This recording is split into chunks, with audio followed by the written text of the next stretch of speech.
ดี๋ยววันนี้เราจะมาเปลี่ยนพัดลมที่ใช้ปุ่มกดแบบนี้ให้มาเป็นพัดลมที่เราสามารถที่จะเปิดปิดได้ด้วยรีโมทคอนโทรลนะครับผมวิธีการเป็นยังไงเดี๋ยวเราไปดูกันนะครับ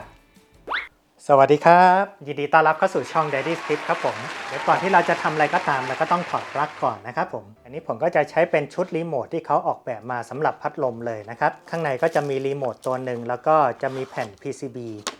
นะครับผมซึ่งชุดนี้ผมก็ได้จากทางออนไลน์นะครับผมตอนนี้ราคาก็จะอยู่ที่65 บาทเองนะครับตรงข้างใต้พัดลมมันก็จะมีสกรูอยู่4ตัวเราถอดมันออกมาก่อนนะครับขั้นตอนนี้พัดลมแต่ละตัวอาจจะไม่เหมือนกันนะครับผมก็ลองแกะดูนะครับจะสังเกตว่าสายไฟที่มาจากปลั๊กไฟนะครับจะออกมาเป็น2เส้นสีน้ำเงินแล้วก็เส้นสีน้ำตาลนะครับผมปกติเส้นสีน้ำตาลเขาก็จะเป็นสายลายนะครับเส้นสีน้ำเงินก็จะเป็นสายนิวตรอนส่วนสายไฟที่แยกตามเบอร์นี้ก็จะเป็นสายไฟที่เชื่อมกับมอเตอร์นะครับผมนี่คือเบอร์0แล้วก็เบอร์1เบอร์2แล้วก็เบอร์3ถ้าเกิดว่าเรามาดูที่แผงวงจรนะครับตรงจุดสีเขียวจะเป็นจุดที่เอาไว้เชื่อมสายไฟนะครับผมเราจะเห็นตัวอักษรตรงนี้ที่เป็น SW 1 2 3ฝั่งนี้จะมีตัว L ก็คือสายลายเราก็จะเอาสายลายที่เป็นสีน้ำตาลเนี่ยเอามาต่อนะครับเพื่อป้องกันความสับสนนะครับเราก็จะตัดมาใส่ทีละสายนะครับผมแล้วก็ปอกสายออกมาแล้วก็พันทองแดงแล้วก็ตัดให้มันเหลือประมาณไม่เกิน5มิลนะครับผมแล้วก็ตรงกลางเป็นช่องคอมก็คือช่องคอมมอนนะครับผมเราจะเอาสายสีขาวที่ต่อไปที่เบอร์0เนี่ยเอามาต่อกับช่องนี้แล้วก็ช่อง N เราจะเอาเส้นสีฟ้าที่เป็นสายนิวตรอนเอามาต่อกับช่อง N ตอนนี้เราต่อ3สายแล้วนะครับเป็นสายนิวตรอนสายคอมมอนแล้วก็สายลายนะครับแล้วตรงนี้เป็นเบอร์1เบอร์2เบอร์3ถ้าเกิดว่ากลัวจำไม่ได้เราก็ถอดมาทีละสายนะครับซึ่งการต่อแผงนี้ก็จะค่อนข้างเข้าใจง่ายนะครับก็คือสายจากเบอร์1เราเอามาต่อกับช่องเบอร์1สายจากเบอร์2เอามาต่อช่องเบอร์2สายจากเบอร์3เอามาต่อกับช่องเบอร์3ส่วน SW เราไม่ได้ใช้นะครับเราจะเอาไว้ต่อสายสำหรับพัดลมที่มีปุ่มควบคุมการสายแต่ว่าของเราเนี่ยเป็นกลไกที่เอาไว้กดนะครับเพราะฉะนั้นเราไม่มีสายนี้เราก็เว้นเอาไว้ตอนนี้เราเชื่อมไปทุกสายแล้วนะครับเราต้องลองดึงดูด้วยนะครับผมว่ามันมีสายไหนที่หลวมหลุดหรือเปล่านะครับผมส่วนสวิตช์ตัวเดิมเราถอดออกมาเลยก็ได้นะครับปกติเราอาจจะเจาะรูแถวๆนี้เพื่อที่จะสอดสายรีโมทขึ้นไปข้างบนนะครับหรือว่าจริงๆยังไงก็ได้นะครับขอแค่ตัวสีดำตรงเนี้ยออกไปข้างนอกได้นะครับจะเอาสายรับสัญญาณเนี่ยสอดขึ้นไปบนรูนี้แล้วก็เอาชุดสวิตช์เดิมเนี่ยใส่เข้าไปนะครับก็คือให้มันงับอยู่นิดนึงอย่างนี้นะครับผมแล้วก็เอาส่วนที่นูนๆหันมาข้างหน้าพัดลมนะครับมันจะได้รับสัญญาณได้ดีนะครับผมถ้าเกิดว่าเราถอดสวิตช์ออกไปเลยตรงนี้ก็จะเป็นรูนะครับแล้วก็ทำได้เหมือนกันแล้วก็แค่เอาเทปมาปิดเอาไว้แค่นั้นเองนะครับผมเราอาจจะเอาสวิตช์มาปิดรูเอาไว้เหมือนเดิมก็ได้นะครับแล้วเราก็หาที่ยึดให้แผงวงจรของเรานะครับเราจะยึดน็อตกับตรงนี้ก็ได้หรือว่าใช้ปืนกาวยิงยึดก็ได้นะครับผมลองเก็บสายให้มันเรียบร้อยนิดนึงเรียบร้อยแล้วนะครับผมแล้วก็จะทำการปิดเข้าไปจริงๆแล้วก่อนปิดเราลองทดสอบสักรอบหนึ่งก่อนก็ดีนะครับผมเพราะว่าถ้าเกิดมันเปิดไม่ติดขึ้นมาเราก็จะได้ไม่ต้องมาแกะใหม่นะครับสำหรับตัวรีโมทของเขานะครับเขาก็จะใช้เป็นฐาน 3A แบบนี้เรียบร้อยนะครับผมเดี๋ยวมาดูว่าจะใช้ได้หรือเปล่า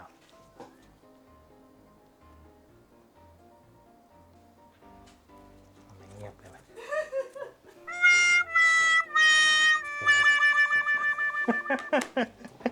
เดี๋ยวนะนี่พูดยังไม่ทันจะขาดคำเลยนะครับผมต้องมาแกะอีกแล้วผมมาโดนกับตัวเองเลยต้องมาแกะอีกทีหนึ่งนะครับผมมันกดไม่ติดนะครับเท่าที่ดูก็น่าจะต่อถูกแล้วนะครับตอนที่เสียบปลั๊กมันก็ยังมีไฟติดนะครับผมนี่ผมก็ใส่ถ่านแล้วนะครับ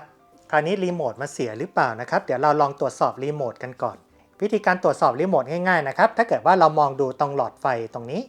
ถ้าเกิดว่าเรากด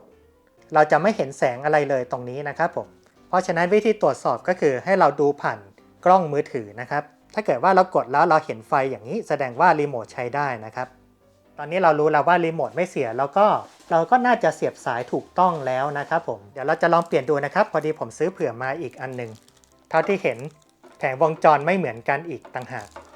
แต่ว่าตรงจุดเชื่อมต่อจะมีเหมือนกันนะครับคือเบอร์1เบอร์2เบอร์3 LN แล้วก็คอมนะครับแต่ผมสังเกตว่าที่รีโมทมันไม่มีปุ่มให้เราเลือกความเร็วนะครับผมมันจะมีแต่ปุ่มเปิดแล้วก็กดเลือกความเร็วไปเรื่อยๆนะครับเพราะฉะนั้น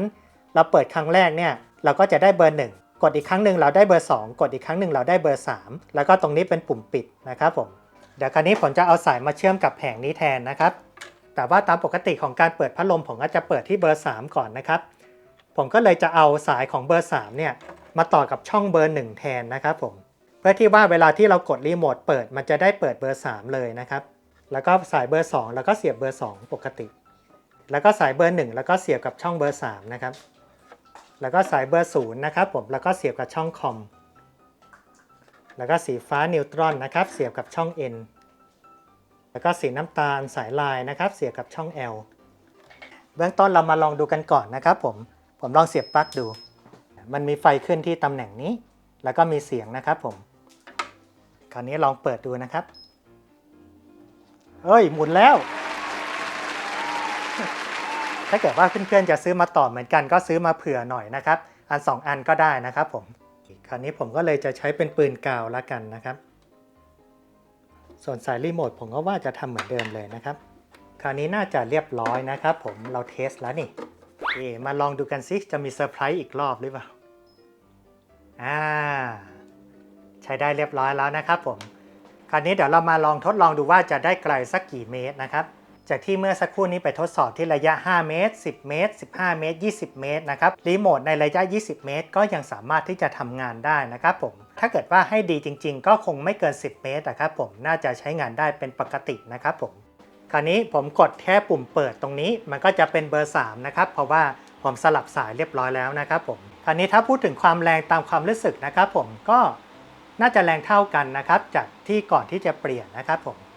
ไม่ได้รู้สึกถึงความแตกต่างนะครับแล้วถ้าเกิดว่าเป็นเบอร์2ผมก็กดอีกทีหนึ่งแล้วก็กดอีกทีหนึ่ง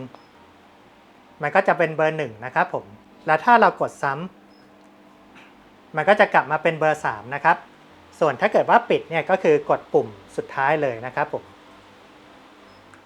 แล้วส่วน4ปุ่มตรงกลางตรงนี้ไม่ได้ใช้เลยนะครับแผงวงจรที่ใช้ไม่ได้กับแผงวงจรที่ใช้ได้ผมก็ซื้อมาจากร้านเดียวกันนะครับรุ่นเดียวกันเลย